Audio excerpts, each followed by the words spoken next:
Selamat jumpa lagi dengan Kak Galih. Hari ini Kak Galih mau mendongeng cerita.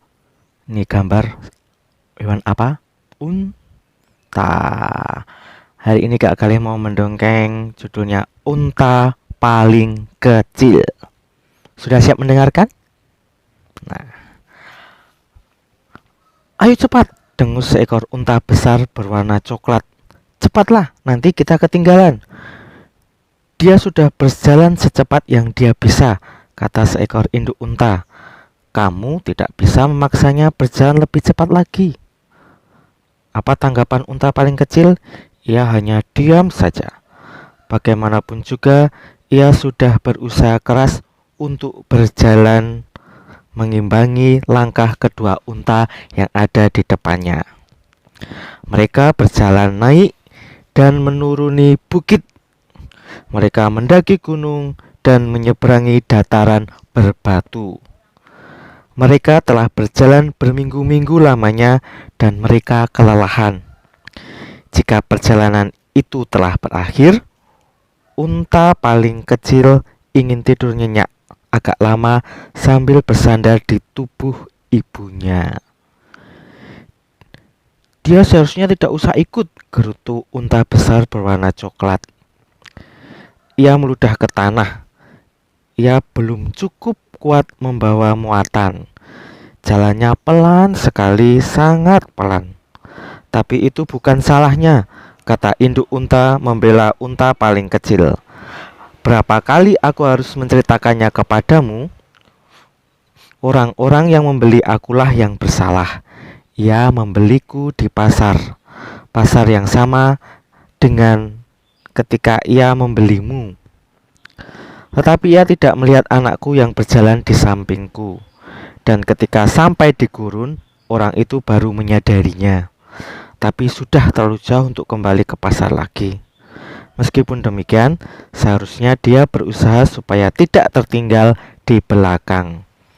Kalau aku tidak akan pernah tertinggal, aku janji, kata unta besar berwarna coklat sambil melirik unta paling kecil. Lagi-lagi unta paling kecil tidak mengatakan sepatah kata pun. Ia hanya mencoba untuk terus berjalan sambil menghitung langkah-langkahnya. 1, 2, 3, jalan lagi.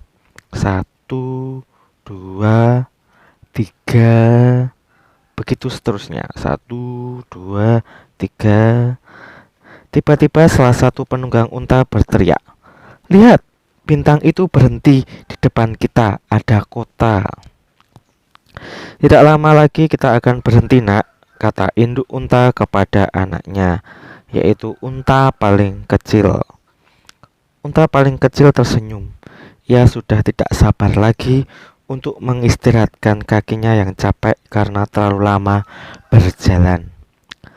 Tetapi ketika mereka memasuki kota, mereka mempercepat langkah-langkah mereka karena penunggang unta besar berwarna coklat sepertinya ingin segera sampai di tempat tujuan. Mungkin memang begitulah seharusnya, atau mungkin karena unta coklat yang tergesa-gesa dan saat berbelok ke sebuah jalan sempit di kota Bethlehem, unta paling kecil tersandung dan jatuh ke tanah. Unta besar berwarna coklat memandangnya. "Aku tidak akan menunggumu," katanya. Meskipun induk unta berhenti berjalan dan mencoba berbalik mendekati anaknya, penunggangnya meminta dia terus berjalan mengikuti unta berwarna coklat. Unta paling kecil berdiri pelan-pelan, lalu berlari semampunya mengejar ibunya dan yang lain. Ia terus berlari dan berlari.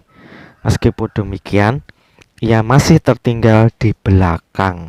Jadi walaupun dia terus mengejar, tapi dia tetap ketinggalan.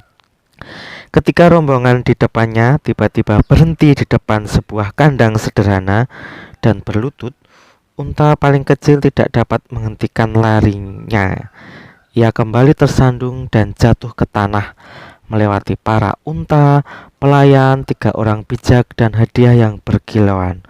Kepalanya menyentuh bagian bawah palungan. Unta paling kecil menggeleng-gelengkan kepalanya.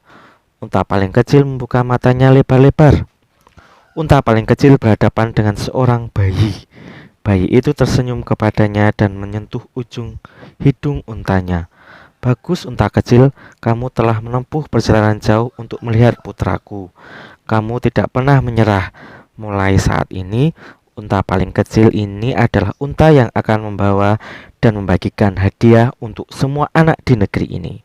Itulah sebabnya sampai saat ini anak-anak di Timur Tengah menerima hadiah Natal mereka yang dibawa oleh unta paling kecil yang berada di paling belakang.